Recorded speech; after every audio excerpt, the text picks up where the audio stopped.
and welcome to another edition of the Laughin Place podcast. The Disney Adult Podcast brought to you by Childless Millennials. That's right. I'm Drake. And I'm Tristan. And I'm sick. Poor fella, he's struggling bus over here. Yeah. If you can see the pre-show production we were putting on and trying to get this thing squared away, we both came in a little unprepared today. Yeah, today was rough. Yeah. So just bear with me. Sorry, my voice is going to sound super hoarse and cracky today, but we're committed to doing this show. We're committed. So we're going to do it. We're here. If you're here, we're here. So we're That's here. That's right. Yeah. We're just going to jump right into the news today. Yeah, let's do it.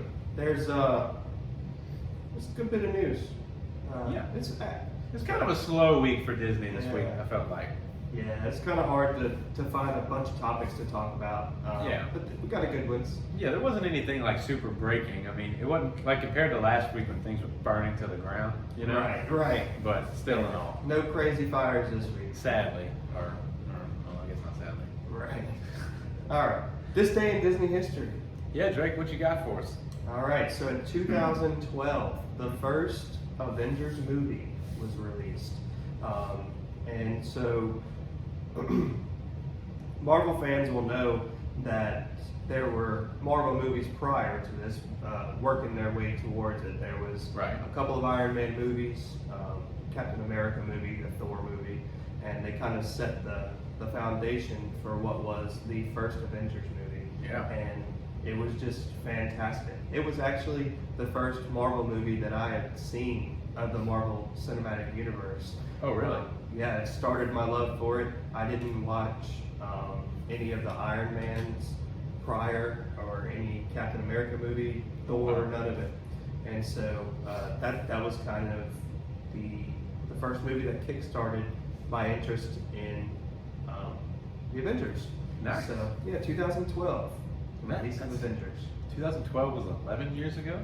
Yeah, and you know what? I watched that movie the other day for the first time in a while, and going from the Avengers movies of today, oh man, and going back to watch that, we thought that the special effects were like unbelievable in that movie. Right. But you can obviously tell how much technology has grown in just that short amount of time. It makes that movie look so dated. It's ridiculous. Oh yeah, because they come out with new technology every year for this stuff. It's crazy, the difference already. Absolutely. So yeah, what's your day in Disney history today? So my day in Disney history is 2003. The godfather of soul, James Brown himself, and his family visit Walt Disney World. Phenomenal, James Brown. James Brown. If you were hardworking James Brown. I think that was actually his introduction. Yeah. If you are a fan of the podcast, I need you to do me a solid favor. If you haven't seen it, and Drake, if you haven't seen it, we'll watch it after this. There's an interview. Just look up James Brown TV interview funny. Oh, I know exactly which one you're talking about. The guy is on a substance, out of his marbles. Maybe a couple substances. And they're not Advil or Tylenol, folks. But he is just doing this interview, and the lady's like asking him about allegations of like things he's been I think he was in criminal trouble at the time, and they're asking him on television. He's just like, "This is a man's world," and they're like, "Sir, we're asking you about these allegations." Yeah. The dude's just out of his marbles, out of his mind over here. Dude was hilarious though.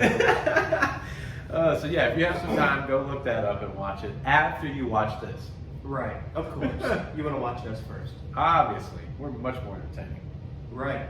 Okay, so jumping right into the news. Yeah. Fantasmic at Disneyland, which we discussed in pretty big depth last week about the fire. Yeah, the flamethrowing dragon. Right. So there was actually an update released that Fantasmic is expected to be suspended until at least late May in Disneyland. In Disneyland. I guess they didn't want to go with the water screen dragon. I suppose not, and I can see why. Yeah. There's a reason why that show is better than the one in Right. Hollywood Studios, and they don't want to have that show without it. No. And imagine the people that are going to be able to say, you know what? I was there the day that the dragon burned to the ground. Oh man, what a story to tell. I know. If you don't make those t-shirts, people, then t-shirts, I was there. I was there. I was there. And just have like a burning dragon on Burn, yeah, just like, help me. Right. Jeez. Disney and Make-A-Wish, Yeah. they granted their 150,000th Make-A-Wish.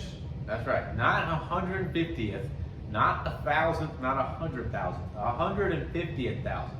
Yeah, so 150,000 kids that, you know, have either terminal illness Right. or, you know, whatever it is that qualifies for Make-A-Wish. That's 150,000 kids who their last wish was granted Right. to, you know, go to Disney World. And I don't know the, you know, which companies have the most or whatever, but I know that WWE is also really big Yeah. with Make-A-Wish. And John Cena. John, you took the words right out of my mind. Yes. Yeah, John Cena is the most Make-A-Wishingest single person, I Yeah, think, ever. Yeah, I think he's up to 60,000 if I remember. Don't Really? Don't get mad at me for being wrong, but I think it's somewhere up there. Last time I checked, Yeah. I think it's like in a ridiculously high number. Wow. Yeah. 16-year-old Michaela from Palm Beach Gardens, Florida. They were surprised with a parade and a Cinderella Castle sweet stay. And more. Wow. That's impressive. Yeah. So Disney and Make-A-Wish have been doing this for 40 years now. So if you think about it, in 40 years, 150,000 people, that's a lot Yeah. of wishes to be granted over that amount of time. So congratulations, keep on doing the good work, and Yeah. And keep on Keep fighting, celebrating. Michaela. Yeah. We'll keep celebrating and kids keep on fighting. Absolutely. So we've got some castle decorations coming off of Yeah. Cinderella's castle from the 50th. We've been kind of following that. I think there's like 2 pieces of bunting left Yeah, as of that's today. it.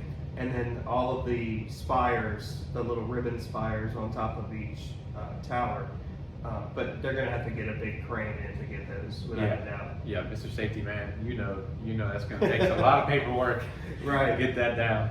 I would say that's a critical lift. It's a critical lift for sure. I think Yeah. they're going to need JSAs. They're going to need Absolutely.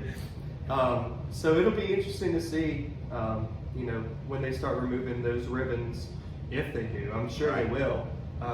You know, we've seen it before. Yeah. The pictures of Main Street with a big crane in the background. Oh, yeah. And then you'll have your people who are gonna go blast Disney and say the magic is gone. you Yeah. know, But Look away. I don't know what to tell you. I'm excited to see the castle back in its true form. Okay, let me ask you this, Drake. Not to cut you off. No, go ahead. Are you Team White Castle or Team Pink Castle? I like the blue castle. That's what I meant. Blue Castle. Not Yeah. white. I don't know where I got white from. You're Oh, Team well, Blue Castle. it's like a the white. base is like whitish gray, Right, and then so the there's original. blue. Yeah, but I prefer classic castle Okay, over okay. current castle. I'm with you. And let us know in the comments below. Are you Team Classic Castle? Are you? I don't know. Iridescent. castle. Iridescent. I was gonna Something. call it Stinky Pinky, but that's kind of you can't say that. Slap on the wrist. Something bad. You know, we've been saying it. We want to stay away. We want to stay away from the political As side of this. best we can. But this is a really interesting story that I wanted Yeah. to kind of just, you know, at least mention. The Florida Senate passed a bill, which is being now reviewed by the House of Representatives. Yep. And if they pass it, we'll go to the governor to sign, Yeah. which everyone knows he's going to sign it in. That the Disney monorail will now fall under the state's inspection umbrella. So no longer will Disney be able to just, you know, get away Right. with inspecting the monorail themselves. Now it's going to be inspected by the state. which honestly I don't think is a bad deal, right? Because No. millions of people ride that thing Yeah. constantly, and I would imagine it's getting inspected already. it is. Right. It is. But now there's going to be state regulations to stick by, and we've seen the monorails in disrepair. Yeah. They've been pretty bad off, and so this is probably going to be a good turn for them. As much as I hate everything going on with all this, I think that's probably a good point to come out of it. Yeah. Anything to keep the monorail going at a better pace. I mean, I know it has some division in it with the whole Reedy Creek deal and everything. Right. I know there's some hatred against the state of Florida right now with Disney World fans, but maybe that can be some of the good coming out of it. Exactly. We'll know that we're better taken care of, at least in that world. Hopefully so. And then probably the biggest news of all that I saw this week, the former head of Walt Disney Imagineering, Mr. Bob Weiss, now has his very own window in Hollywood Studios. And Disney fans know, and for those of you that don't know, having a window on Main Street or in any of the parks really is a huge deal. It means you did something of mass importance for Disney World. Absolutely. And I think whenever I read Bob Weiss was a part of Disney Imagineering for like 42 years. Right. And he just retired earlier this year. And so great career. He's done wonderful things with Imagineering that we all have witnessed firsthand. Right. And so I think he's more than deserving of the honor of having a window Oh, definitely. dedicated to him. I'm still waiting on I don't know, have you gotten an email from Iger yet? No, I'm still waiting on it as well. Okay, because he had to listen to our Imagineering episode, right? Yeah, I had my people reach out to his people. Okay. They guaranteed me that I would hear something from someone at some point. But no timeline on that, really. Okay. I emailed Mickey and I was like, hey, look, we got some great ideas. Drake has a whole Australia thing. I got a bunch of dead. Yeah. And so the fact that we haven't got emails back from Bob Iger, I know he listens to the podcast. So Bob, have your people call our people. We can help you. We've got some good ideas over here, man. If you don't know what we're talking about, go listen to episode, was it 2 or 3? 2, I think. 2? Armchair Imagineering. Armchair Imagineering. Go check that one out. Okay, you ready to go down Main Street? I am so ready to go down Main Street. There's never been a day in my life where I haven't, where somebody's brought up Disney World to Main Street and me go, well, I don't really feel like it today. We're going to go right down the middle of Main Street, USA. Today, for our Main Street topic, the best top 10 rides in Magic Kingdom. In Walt Disney World. That's correct. So we are going to be super divisive again. Yep. Because you guys seem to like that episode. It got a lot of interaction. So. We got a lot of comments going. You didn't put movie, insert movie title here, into your list. I'm like, oh, we're sorry, but there's like 61. Yeah, 61 movies. Now this might be a little less divisive because there's less, and me and Drake discussed this over. We're doing rides, so if you get on something or in something, and it moves you to a secondary location. Correct. To quote John Mulaney, if it moves you to a secondary location, we're considering that a ride. We're not doing shows. We're not doing meet and greets. Exactly. Because those are all, okay, well, you don't like meeting Cinderella? Well, you like meeting Mickey. So obviously that's more than, you know what I'm saying? Exactly. So we're doing rides here. Trying to make this fair. And a disclaimer, neither one of us have been to Disney World since Tron's been open. That's correct. So Tron, we excluded from our list because it is brand spanking new and neither one of us have ridden yet. Right. And it very well could be on the top of both of our lists at some point. It could be. It probably will be. I don't want to do that yet without riding it. Yeah. That'd be unfair. Okay, my 10 is a ride that is classic. It's a classic ride. You can find a sketchy version of this at almost any carnival. Drake, for me, number 10 is Mad Tea Party. Mad Tea Party, okay. That's number 10 for me. AKA the teacups. The teacups. Reason they're number 10 and not a little bit higher is because you can find a similar ride, like I said, at most theme parks. Right. There's going to be some type of thing you sit in and there's a spinny wheel in the middle. But it had to be on the list because there's a side of this Disney ride where it's like, I could get thrown out or maybe die or get sick and throw up. There's no door. There's no door. It's just open. And if you're in there with the right people, there might not be any stopping. Right. Awesome. So Drake, what's your number 10, bud? I also went with a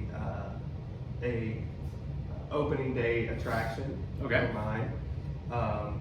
It's for some reason it's number 10 for me because it really is a fun, beautiful, dark ride. Okay. But for some reason, this ride always has the longest wait in all of Magic Kingdom. Okay. And most of you probably know what I'm talking about right there. Peter Pan's Flight is my number 10. Okay. It is just a beautiful ride.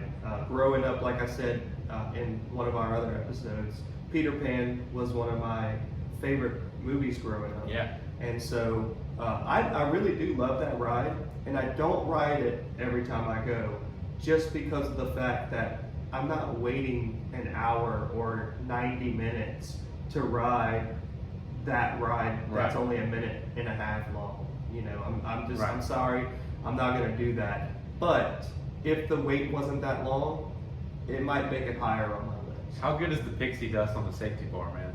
Oh, it's so fun. Isn't that so magical? You don't even have to touch anything. No, It does it for you. They just sprinkle the... Exactly. Because you already have the faith and trust. Now all you need is the pixie dust. A little bit of pixie dust. And now you can fly. That's right. All right, Nice. moving on to number 9. What's your number 9? Number 9. For me, I've only ridden this ride once. And when I saw it, it was a little bit... It was like, okay, that's going to be cool. And then it almost underwhelmed me a little bit. And I hear a lot of people say the same thing. For me, number 9 was Barnstormer. Okay. You know, it's a good, I would say it's a good beginner coaster for like your middle range kid. Right. I don't say put a 5-year-old on it because it does go a little quick, it's a little snappy, but it's a good starter. It's a good intro. It's a good starter ride. Right. For somebody who wants to ride something bigger or even wants to go on something like Big Thunder, you know? Yeah. I think it's a good introductory ride. And it's quite fun. And usually the wait isn't too terribly long for this ride, even though it's a little short. Right. Funny story. Whenever I was on the Disney College program, and yes, I'm going to mention that Every episode. I worked for Disney. Whenever I was on the college program, my roommate Bryce Jackson, who actually listens to the show, Nice. He's probably about like a 6'2" guy. Okay. And you know, I'm every bit of 5'10", and so just picture for a second. We go on Barnstormer, and we walk up. It's us two big guys, and they're like, "How many in your party?" 2, but you know, like I don't think we're gonna fit in one. They're like, "Nah, you're gonna fit in one." So they put both of us in one car, and if you've ever ridden Barnstormer, you know how small they are. So we're just crammed. Me and Bryce are just like two, you know, Like grown sardines. men. Like grown sardines. Right. And so, but it was so fun. It was ridiculously fun, even though I think that made it more fun. Yeah. That we were shoulder to shoulder and, you know, not able to even like separate our knees, much less man spread. It was ridiculous, but so much fun. So yeah, I could see where you would put Barnstormer on there for sure. So where's your number 9, Drake? My number 9 is another classic. Okay. It's A Small World. Okay. For me, it's just one of those that quintessential Walt Disney created rides. Yeah. You know, he made It's a Small World for the 1964 World's Fair, and brought that version over to Disneyland, opened up a whole brand new version over in Disney World, and they're just quintessential Walt Disney Imagineering rides. And it's such a nice ride to ride when it's like really hot in Disney World, Right. especially in the summer. You can take that nice, I don't know how long the ride is. Shoot, probably about 10 10 15. minutes. Get Probably, out. I'd say 10. Get out in 15's the long. sun, you know, and it's air conditioned and it's cool and you're on the water. The last time me and Molly, my fiance, we all went and rode it. Mhm. We already had a long day, and the way they fit into the schedule was we got to, It's a Small World a little bit last. And so she fell asleep on It's a Small World. She just laid over on me and just, Out like a light. And it's so dark and cool in there. The AC is just oh yeah, it's constantly so on cold. point. And then it's just, okay, they don't sound like Peter Griffin, but you know what I mean. It rocks you to sleep. It does. And it's a classic ride, like you said. Absolutely. Good deal. Let's move Yeah. on to number 8. All right. This is where I'm going to start getting hate. Oh god. Okay. So I know this ride is a lot of people's top 3. Okay. But for me, I've done it. I could continue to do it, but if I missed it, you're going to get mad at me. I wouldn't be Yeah. heartbroken if I missed it. Okay. But number 8 for me is Haunted Mansion. Wow. Not the ride I expected you to say. It's No. so much more light. Yeah, I know. It's what so, just happened? What happened? I don't know. Just like that. The gods. It's like a snap, bam, light. Yeah, it's like somebody clicked the light on. Yeah, I don't know who. I don't know what happened there. But we're talking about how Haunted Mansion is my number 8. I'll be honest. There's parts of the ride where I honestly do get jump scared, Okay. and I hate the feeling of being any kind of afraid. And don't get me wrong, Haunted Mansion is not a really spooky ride. Not very much so. It's the spookiest ride. Well, compared to You just bumped Mickey on I the- did. I bought my best boyfriend trophy. I gotta be careful with that. They don't just sell those for $21.99 at Disney World. No. You gotta earn that. Yeah, you gotta be a boyfriend. You gotta like Drake and Josh. I get for boyfriend and girlfriend. One exception. What? I get to be the boyfriend. Oh god. We're never gonna get through this explanation of why Haunted No. Mansion number 8. And I don't have a real connection with it. I think the darkness of it is really fun. I love when Disney goes dark. But some of these other rides, I just enjoy a little bit more.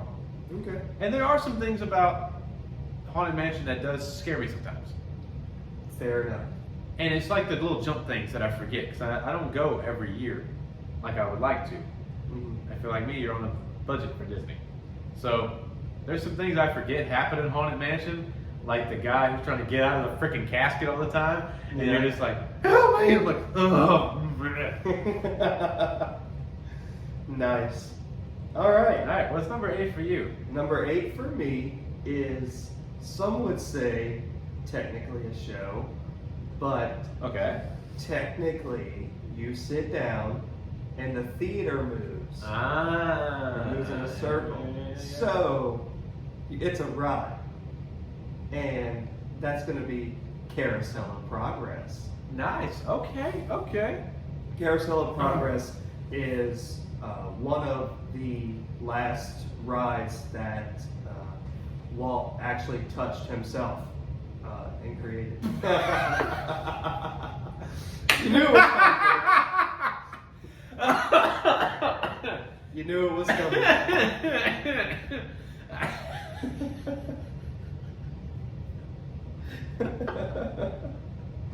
Oh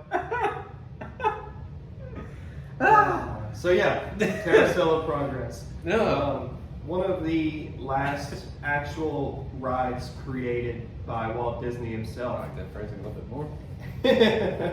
And so it's a story of a family that goes through the 20th century, scene by scene. You see how the improvement of of technology Right. makes life so much easier for these people. And then maybe a surprise at the end, it's a little less easy. Right. But yeah, it's a really good feel good ride. It's another one of those get out of the heat rides too. Right, absolutely. Now here's the question, Drake. Do you think that our host in Carousel of Progress is meant to be Walt Disney? Ooh. Because that's a big argument amongst Disney fans. Is this man supposed to represent Walt Disney or not? Potentially. I see him more as a representation of just the general family man. Yeah. But very well could be. That's a good conspiracy to dive into. So, Yeah. if this is a conspiracy that you believe in, It's Walt Disney. I don't care what any of you say. Let How us about know. that? That's what I say. right? And tell me why I'm wrong on Facebook. But I don't care. That's Walt Disney. And the dog is Old Yeller. I don't want to hear it. Oh God. That's not true. That's not true at all. I made that up. No. So Number 7. So Drake's number 8 was Carousel Carousel of of Progress. My number 7 is actually one that we already went over. Okay. So I don't need to preface it anymore. My number 7 is It's a Small World. Excellent. Okay. Probably a couple of years ago, when I was a little bit younger, it probably wouldn't even made my top 10, just because it's not really thrilling. But I'm starting to, in my slightly older age, I'm starting to appreciate all the history behind Disney. And the more I hang out with Drake, the more I learn, because he's very knowledgeable. In case you didn't know, he was in the Disney College program and worked for Disney for a time. In case y'all didn't know. In case you didn't catch that part. Yeah. In case you didn't catch it, picking up what I'm throwing down here. But no, I'm learning a lot with him too, and I'm really appreciating stuff that still has Walt's original touches on it. So number 7 for me is It's a Small World. Excellent. Number 7 for me is a ride that never ceases to be just general fun. Okay. No matter how many times you do it, Buzz Lightyear's Space Ranger spin, it is a blast. Yes. And everybody's gonna know what I'm talking about here. The picture that they take on that ride, Yes. there's never been one single time that I rode that ride that I didn't look like I had just laser focus So much fun. in that picture. So we went to ride it last time. We were at Disney World, and it shut down for some reason, and we didn't actually get to ride it last time. Really? Yeah, it had some type of technical difficulty, and the ride stalled out. That's no good. But I have done it once, and it was a blast. Very fun. There's another picture of me, though, on the other one, Toy Story Mania, Yep. with me and Molly, where she's like, ah! And my face is like, I'm trying to, like, fight off evildoers to, like, save my family. Like, my face of, my concentration face was fully on for this game, this child's game, and it probably shouldn't have been. Right. And she's like, ah! And I'm over here going, Absolutely. like a caveman. So, yeah, that's my number 7. Buzz Nice. Lightyear's Space Ranger spin. All right, so we're up to number 6 already, folks. Number 6 for me, reason it's number 6 for me is because I really like the lead up to this ride. I enjoy the queue of it. It's different than most all of your other Disney World rides. And there's a moment where you think, this thing might kill me. There's a moment where you feel like, am I at Disney World? Or am I at like a janky carnival? Number 6 for me is Astro Orbiter. Oh boy. I know exactly what you mean. You know exactly, if you've ridden Astro Orbiter, getting into that elevator to get to Astro Orbiter, you're like, Yeah. okay, what other Disney ride does this? And an elevator you can see through, mind you. Right. And then you get on this thing, it takes you pretty high up, and you're looking down, and even when you're waiting to get on the ride, you're way high up. Then you get in this thing, and it's like a little janky spaceship, and it almost reminds me of something I would ride at one of these Baton Rouge carnivals that people just throw up in a day. St. John Fair. The St. John Fair that nobody has inspected since 1965. You know? Right. So yeah, number 6 for me is Astro Orbiter. Excellent. So, Astro Orbiter scares the ever-living crud out of me. As it should. Every time I ride that, and I go all the way as high as I can, because why would you ride a spinner if you're not right. going all the way? That's my thing. I stay up there. But whenever I do that, I feel as though every single time I do that, that rocket is going to come separated from the middle, and I'm just going to go soaring. Yes. Like, and not even in Epcot, like real life soaring. Yeah. But that's just, I ride it, yeah, of course, but that scares the crud out of me. And see, that fear I enjoy, like that thrill of, oh my gosh, I'm so high up here. Mm-hmm. If something were to go wrong, kaput, gone. That fear is like, oh my gosh, this is so cool to me. Jump scares, like haunted, I don't like being jump scared. Yeah. But that fear, I like. It's really fun for me. And I feel like Astro Orbiter goes much faster than any of the other spinner rides. Like I've done Aladdin's Magic Carpets, I've done Dumbo. Triceratops Spin, all that. But I feel like Astro Orbiter is the fastest of them all. It's booking it. It takes me all the way to the side of that rocket, and I'm like, inertia is taking over the whole time. Yeah, and it's much taller than all the other spinny rides. Right. So yeah, it's pretty scary. That's why it's my number 6. Awesome. Number 6 for me is gonna get a lot of hate. Because it's slow. Okay. But to me, the build up for this ride and the letdown for this ride are equal. Whenever this ride came out, it was supposed to be this extremely thrilling, ridiculous ride, and every time I ride it, I'm just underwhelmed. And that is Seven Dwarfs Mine Train. Okay, I can live with that. I'm not mad about that because I have similar feelings. Yeah. With Seven Dwarfs Mine Train. Yeah, it doesn't feel like a thrilling coaster by any means. There's no super windy curves. The drops are super small. The literal only cool thing about the ride is that you can swing on the cars. Yeah. And that's really cool. That's something they haven't done before. Right. But the way that they built this ride up, especially when they were expanding Fantasyland and the new Fantasyland came out, I think it was like 2016 that happened. It just was completely underwhelming for me. And I hate that for it, but yeah, that's why it's not even in my top 5 because of that. Now see, for me, the swing is the best part of it. And after that, when it comes to a halt, after that, all you can do is swing, and then you're watching the creepy witch spy on the dwarves. Snow White and the dwarves dancing in a house, and it goes by so quick. And this wait is always like ridiculously long. Right. And then you have to work to make the ride more fun. Because if you don't shake the cart, it's no fun. You're going through the motions. Right. But if you shake the cart, you have to make your own fun. Exactly. I'm not there to work, Disney. I'm there for you to work I'm for on me. vacation. I'm on vacation. I don't want to work the ride. Right.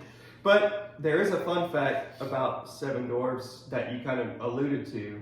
The witch animatronic and the dancing dwarves and Snow White animatronics are all original from the old ride, Scary Adventures of Snow White.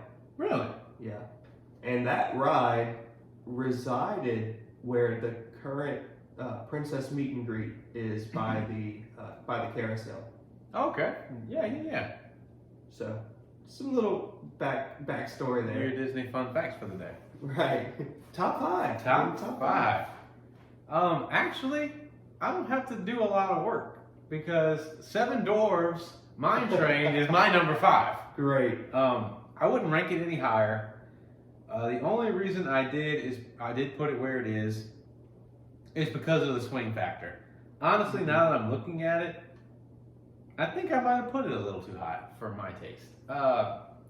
I think with the swing, you can add a little bit more of your own fun to it, especially if you have some not bright friends with you, or some friends who have really bad ideas like you, and you try to swing it enough and you get to touch the grass right off on the side. Now that's fun. That's fun. Me and Bo, Molly's little brother, we do that. Yeah. He's like, all right, Tristan, I'm almost there. I'm like, all right. I'm swinging this stupid thing back and forth. And so if you want to get into a little trouble, then yeah, it's a fun ride. Yeah. And that's all I have to say. I'm not going to get into more details with it. Yeah, we talked about it. We just talked about it, right. Number 5 for me is the Jungle Cruise. Nice, okay. I'm a sucker for a good dad joke. Oh, yeah. And I love the Jungle Cruise. And I just love how the cast members keep it fresh. There's a script that they go by, of course, but they keep it fresh every time. You don't always hear the same jokes. They come up with new stuff. And, of course, The Backside of Water, the eighth wonder of the world, is my favorite wonder of the world. Yeah. We made a joke about that on like our first or second episode. Somewhere in there. Yeah. Yeah. Somewhere, and the rest of that joke is in the blooper reel. So that's This you'll is probably true. never see. But yeah, I love the Jungle Cruise. The only thing that would get it higher for me is if they would cut out that engine that they use, make it electric or something, because the engine is so loud for the people sitting in the back of the boat, you can't even really hear what the skipper is saying. Yeah, so that's why it's a little low for me. Yeah, I kind of like the motor a little bit just because it still has some of that old original Disney feel. But I'm with you. You need to be able to hear your skipper. Right. And unless it's one of those days where you get the skipper who's not really trying. Yeah. Which very rarely does that happen.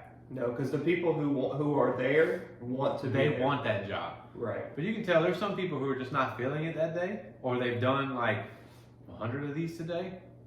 But most of the time, that's never the case. Right. 99% of the time, that's not. Right. Cool. Do you have any dad jokes right off hand, Drake? Oh gosh. I like the joke of whenever they say, I'm going to point out a few of my favorite plants.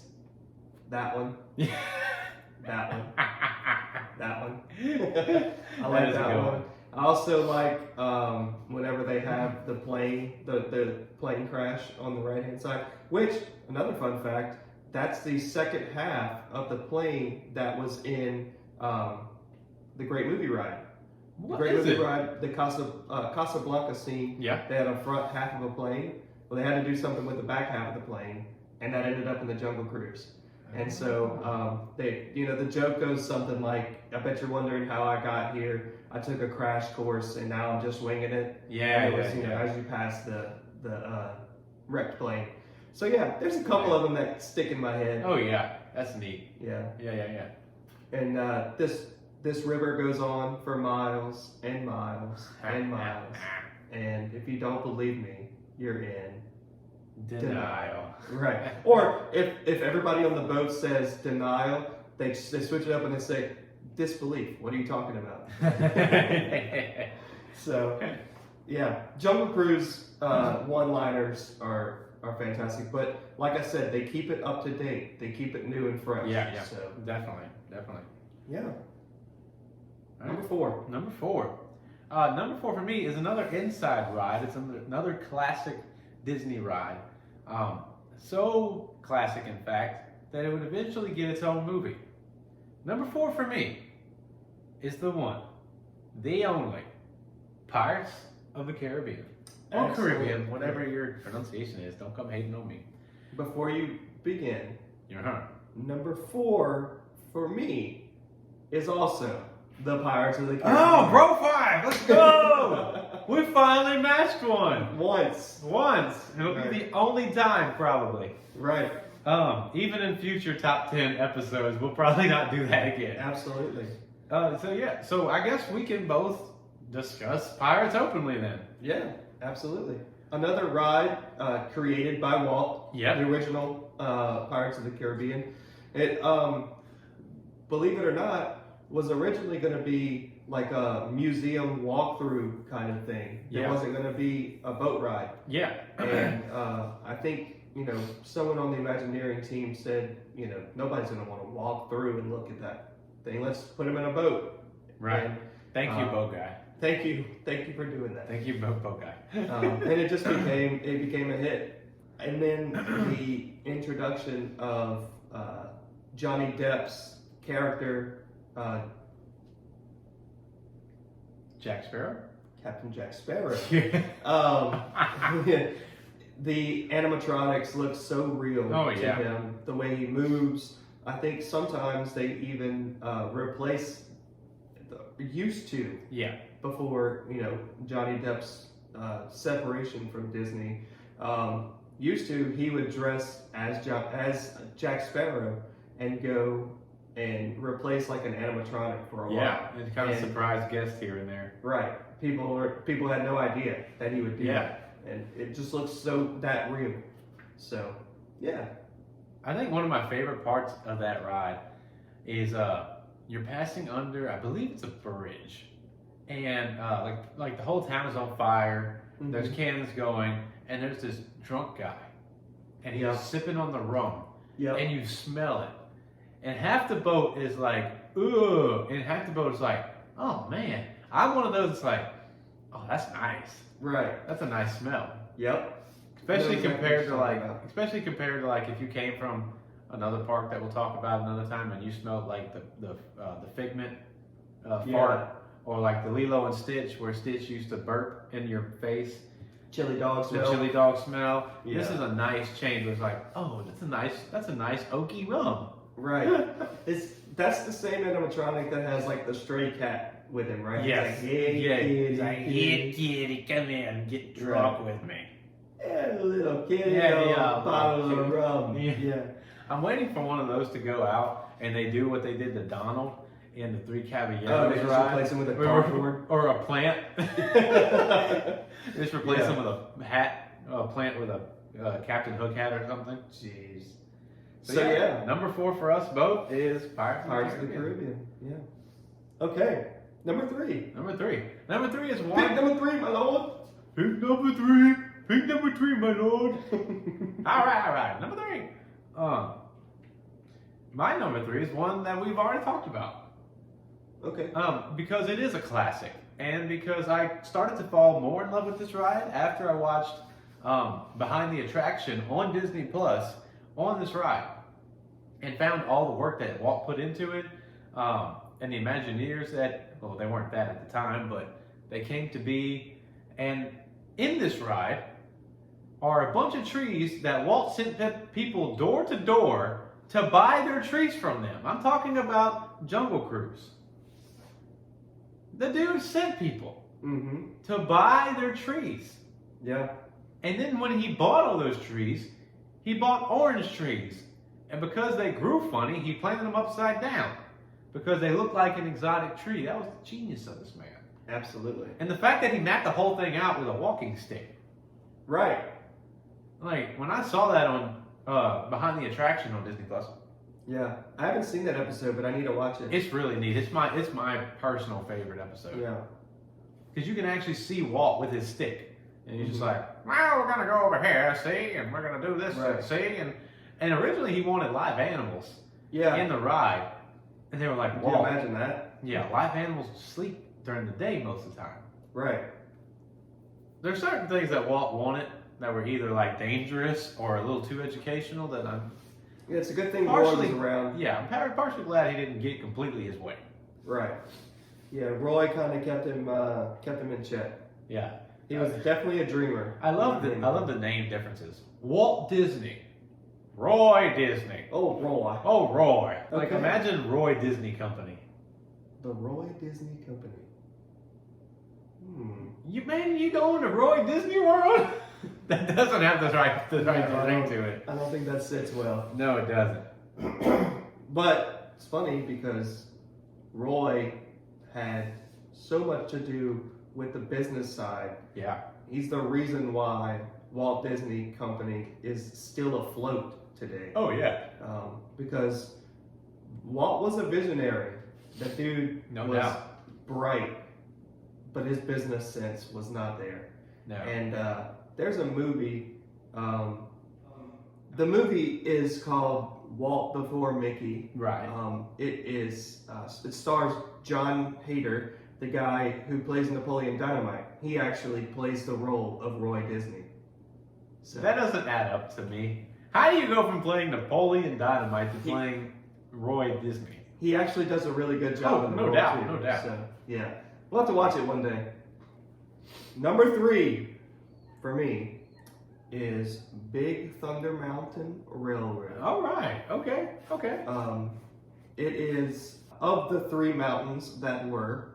That'll Now work. there's only 2. Yeah. It was the least attractive to me of the 3 mountains.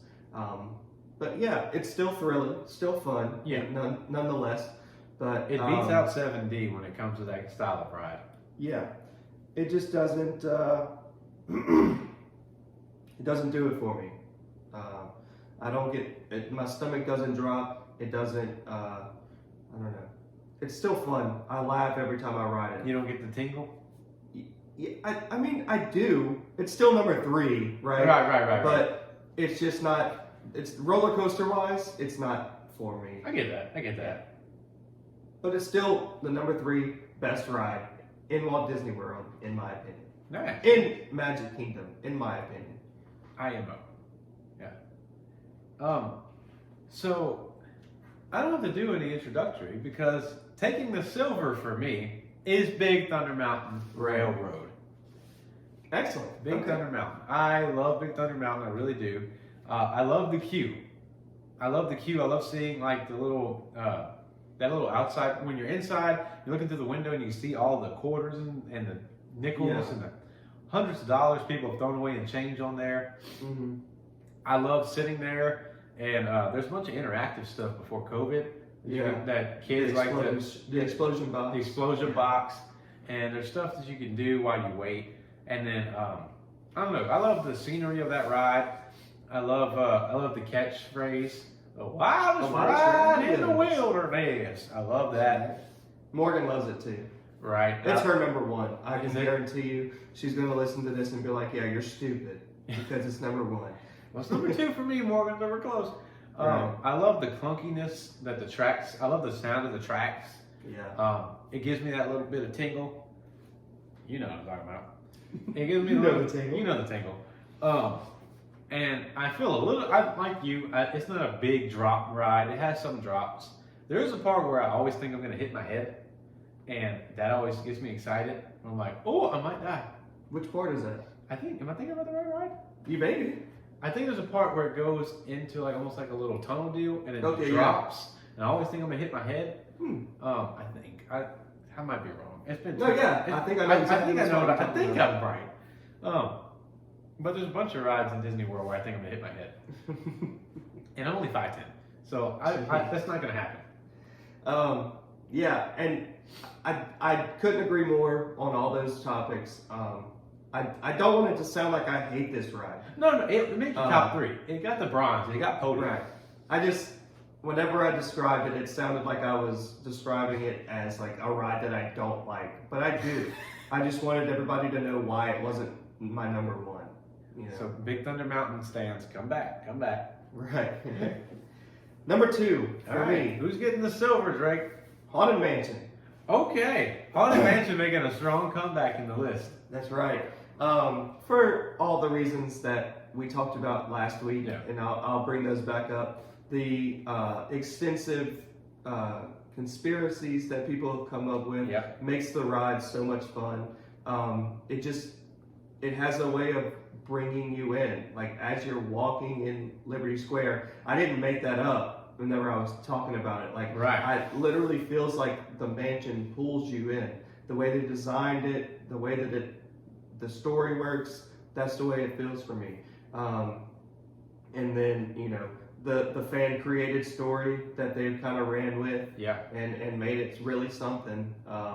It's just fantastic to me. I love Grim Grinning Ghost and the singing heads. It's so fun, and it kind of like resembles a growth for me in a sense, because the very first time that I ever went to Walt Disney World, I rode Haunted Mansion as a kid, probably like 5 or 6 years old. And I remember very little from that day, but I do specifically remember crying dramatically in Haunted Mansion because it scared the ever-living daylights out of me. Yeah. And so now that I love it so much and I enjoy it so much, it's kind of like that jump. Look how far we made it. Right. And so Haunted Mansion makes number 2 for me. Nice. So, before we go to number 1, do we want to bring up some honorable and dishonorable mentions? Let's to do see it. who almost made the list and who has no way on earth would they ever make our top 10. I'm there. So, Drake, why don't you start us off with your honorable mention? My honorable mention is one that likely would have made a lot of people's top 10, and that's The People Mover. That's my honorable mention. That's yours too? Bro, let's go. We did it twice in one episode. Everybody go outside. There's a double rainbow right now. I swear. Go look. Go look wherever you are. Go look wherever you are. Go buy a lotto ticket. Go buy a lotto ticket right now. Go pet a lucky horse.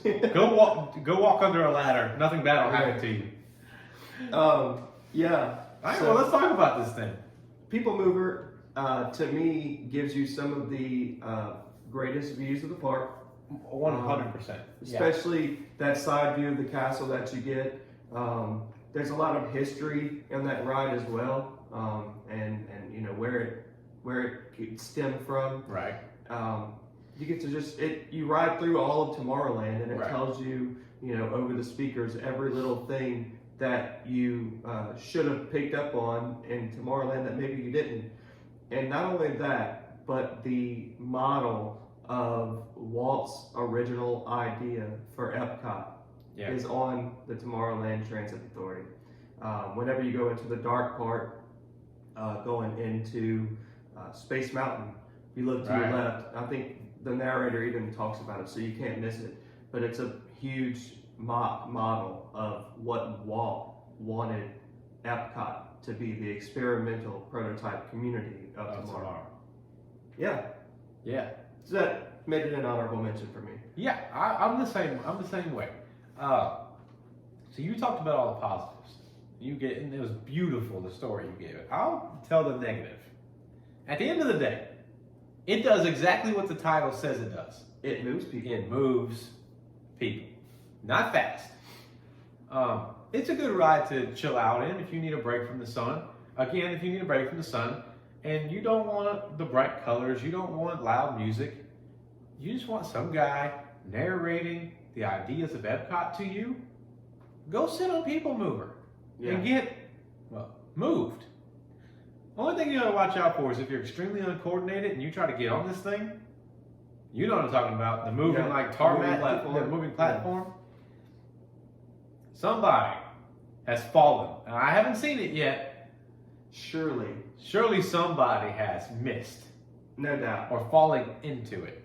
But at the end of the day, it's not a thrill ride. It's not meant to be. Right. It's very educational, it's very cool, but I just don't think it's a top 10 ride. Fair enough. Great. What about dishonorable?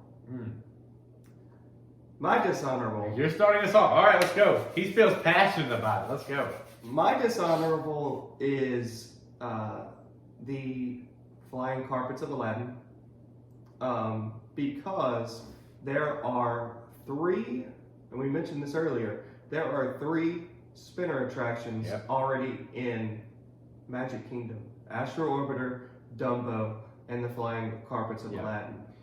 Why we have 3 of those in one park, I don't know, but it is by far the least exciting and probably most lazily themed of the 3. And so for that, I would love for that space just to be completely empty. Because we can all agree, it's just Dumbo taking the elephant off and putting the magic carpet on. And less theming. Less theming, right. A spinning camel, cool. Right, yeah. Woohoo! Yeah, so what would you do? I would honestly rather them open Adventureland up. Right. Take that ride out and give people more walking space, and because people just bunch up and crowd up right there anyway. Right. If you're gonna have something right there, make it meaningful, Don't just have something just to have something there. 100%, I agree. That's the way I feel. No, I'm the same way because it's just, like you said, it's Dumbo with less theming. Right. So, my dishonorable mention, as surprising as some people might find this, Tomorrowland Speedway.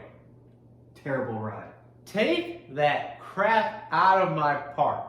I'm with you. And here's why. One, you don't actually drive the thing. Nope. It's on a track. And it's impossible to drive the thing straight. Yeah, you can't keep it straight because it's not even built right. It's built to bang. So here's, if you don't know what Tomorrowland Speedway is, let me explain. And if you're watching this podcast or listening to it, you probably know it, have ridden it, and gone, well, I'm not actually driving this thing. It's on a track.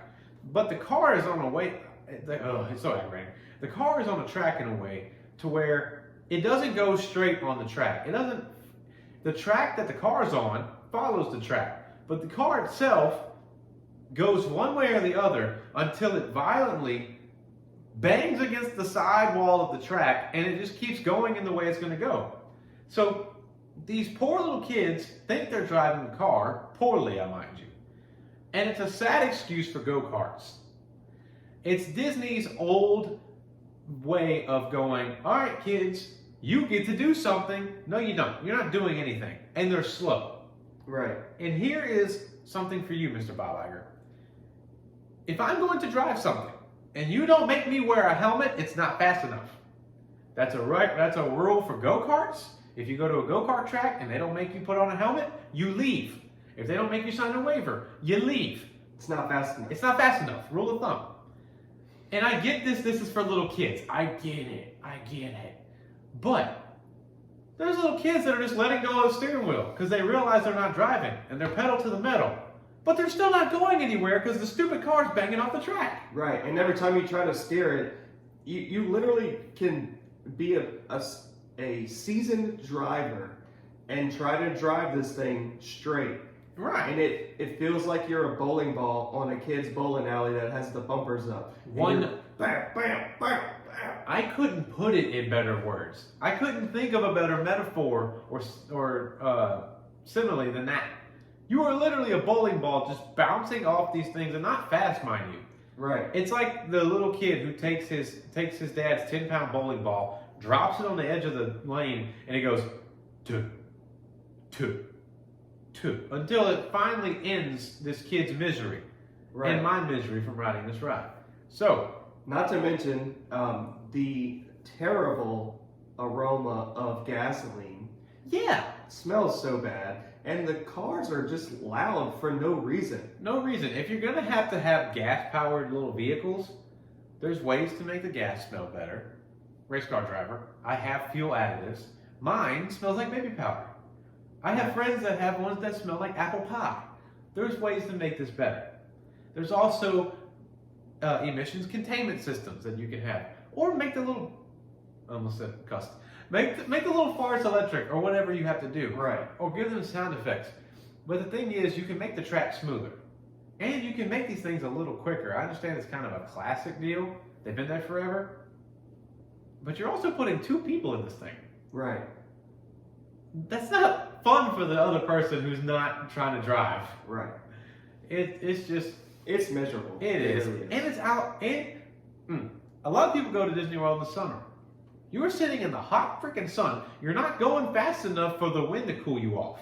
True. You are baking in this little oven hot box pizza stone of a car.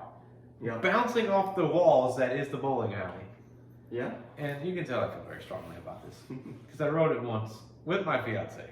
And I told her, this 15-minute wait was not worth it. Right. All right. Off of my soapbox.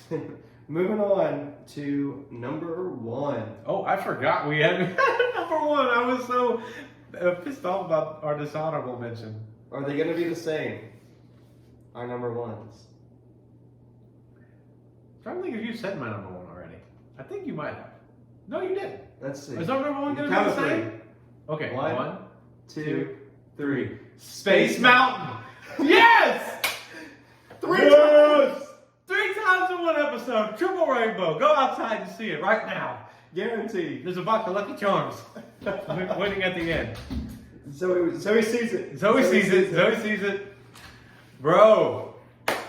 So the last time I went to Disney World was in 2021. That was the first time I ever rode Space Mountain. I was a little hesitant of it because I heard it was dark. Mm-hmm. The first time I rode it, I was in the very back of the ride. The funnest part. The last time, no, I thought so. The last time I rode it, I was in the very front. So I couldn't watch the people who I could see drop before me and prepare for it. You could see people? Only at the very beginning when you're leaving I can't the even hall. see my hand in front of Only my when face. you're like leaving the little entrance area. Yeah. Well, you can kind of see, you can kind of like hear, you can almost like use echolocation, like you can be like, here, and you're like, oh, I'm about to drop. But when you're in the front and you have like nothing to grab onto, I didn't realize how fun that was. So it's, to me, I think it's a proven science that the back of the roller coaster always goes fastest. Yeah. Because it takes the momentum to go down the drops, and those first cars are always like kind of creeping down. And once it finally gets going down the hill, the back just is It's fine. Right. So I feel like the back of any roller coaster is always the funnest to me. Yeah, it's scientifically should be faster. The reason I find Space Mountain to be more fun in the front, there's no seat in front of you to grab onto. There's no handrail or nothing. This little fart comes to a little point. Yeah. There's nothing to hang on to but like place your hands here. Yeah. So you're just kind of like, oh, here we are, you know? Yeah, I usually just hold on to like the lap bar. Right. That's usually where I put my hands. And so it's pitch black. You can't see a thing. There's like alien sounds like a pew pew and like and all kind of crazy stuff happening that you can't see. Right. And it was my first experience riding it 2 years ago, and it was a blast. And so you get into the queue line. The queue line is, I mean, it's cool. They used to have like games and stuff, and it was a lot more fun before COVID, but I don't think they brought those games back. I don't believe either. Yeah. But it's a ride that I think obviously beats out any other ride in Disney. in Magic by Kingdom. far the best in my and your opinion. Yeah, in both of our genius opinions. Correct. Come Now, back. we know you guys are going to tell us that we're wrong, Obviously. because you did last time, as we asked Right. you to do. So we're going to ask you again. In our top 10, what was completely wrong in your opinion? Right. And we'll rattle them off one more time, Yep. 10 to 1, so that you guys can have the full grasp. And then please leave us some comments and let us know. Let us know. What you guys think, why we're wrong and why we did it right. Yeah. Yeah. And tell us why tell us some experiences you've had on these rides. Be that good, be that bad. Mm-hmm. And what is your top 10? We'd like to know as well. Yeah. So that's 3 comments. What did we do right or wrong? What experiences did you have? And what is your top 10? 3 comments. Everybody. Let's Everybody. Like and share also. Because we all like to argue with our friends. go. All right. So my number 10 was Mad Tea Party. Number 9, Barnstormer. Number 8, Haunted Mansion. Sorry. Number 7, It's a Small World. Number 6, Astro Orbiter. Number 5, Seven Doors Mine Train. Number 4, Pirates of the Caribbean. Number 3, Jungle Cruise. Number 2, Big Thunder Mountain Railroad. And number 1, Space Mountain. And my number 10, Peter Pan's Flight. Mm-hmm. Number 9, It's a Small World. 8, Carousel of Progress. 7, Buzz Lightyear Space Ranger Spin. 6, Seven Dwarfs Mine Train. 5, Jungle Cruise. 4, Pirates of the Caribbean. 3, Big Thunder Mountain. 2, Haunted Mansion. Number 1, Space Mountain. Yes, indeed. Folks, follow us on Facebook, Instagram, and subscribe to our YouTube channel, the Laughin Place Podcast. That's Laughin Place Podcast. On Instagram, Laughin Place Pod. No podcast part, just Laughin Place Pod. And Where you can find us on no Instagram. G in the laughing. Well, I think that's going to wrap it up for this episode. We thank you for being here. Once again, please subscribe to our YouTube channel. That is going to help us out exponentially as we're growing this show. Thank you to all of our new listeners. Yeah. I know that there's some people that have told me that they started listening last week, so they're getting caught up on all the shows. We cannot thank you enough for all the support that we've gotten through starting this show. Yeah. And we're just going to keep this thing going. Hopefully next week, my voice is a little bit better, not so sick, and we'll see you next week. We're going to leave you with a quote. Yes. What is your quote this week? This week's Disney quote. The flower that blooms in adversity is the most rare and beautiful of all. The Emperor of China from Mulan.